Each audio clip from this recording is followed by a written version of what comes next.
Hi friends, இன்றைக்கி 19வது நாள் பிரம்ம முகூர்த்த விளக்கு. எப்போ ஸ்டார்ட் பண்ணேன் 21 டேஸுக்கு, எப்போ முடிய போகுது அப்படின்னே தெரியல. அந்த அளவுக்கு டே வேகமாக போயிடுச்சு. இன்றைக்கி எப்போவுமே இருட்டாக நான் வெளியே இறங்கும்போது, வாசல் தெளிக்கிறதுக்கு வெளியே இறங்கும்போது எனக்கு என் கூடயே துணைக்கி இருக்கிறது ஷீரோ தான். ஷீரோ வந்ததுக்கப்புறம் ஆனால் என்ன ஒரு ப்ராப்ளம்னா, என் காலுக்கிழையே இருப்பா, எனக்கு தெரியாமே மிதிச்சிருவோம். அப்புறம் அந்த காலை காமிச்சா நமக்கு சங்கடம் ஆகிடும், ஐயோ நம்ம தெரியாமல் மிதிச்சிட்டோமே அப்படின்னு. அந்த ஒரு ப்ராப்ளம் மட்டும்தான் இருக்குது. அப்புறம் இன்னைக்கு சாமியெல்லாம் கும்பிட்டதுக்கப்புறம் வேலையாக டீ கூட குடிக்கல. இன்னைக்கு வேலையாக பண்ணதே இஞ்சி பூண்டு அரைக்கிறது தான். மாவு முடிஞ்சால் நம்ம எப்படி அரைச்சி வச்சிருவோம், அதே போல் தான் இஞ்சி பூண்டு எப்போவுமே எனக்கு ஃப்ரிட்ஜில் இருந்துக்கிட்டே இருக்கணும். ஏன்னா எதாக இருந்தாலும் இஞ்சி பூண்டு அரைச்சி வச்சு அது வேகமாக நம்ம அந்த வேலையை பார்த்துடலாம்.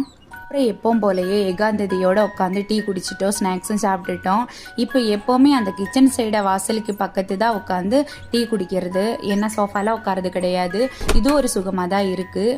அப்புறம் பாப்பா குட்டிக்கு டான்ஸ் இருக்குது, அவள் விளையாடிட்டே இருந்தான். அப்புறம் கலப்பை வச்சு கூட்டிகிட்டு போயாச்சு.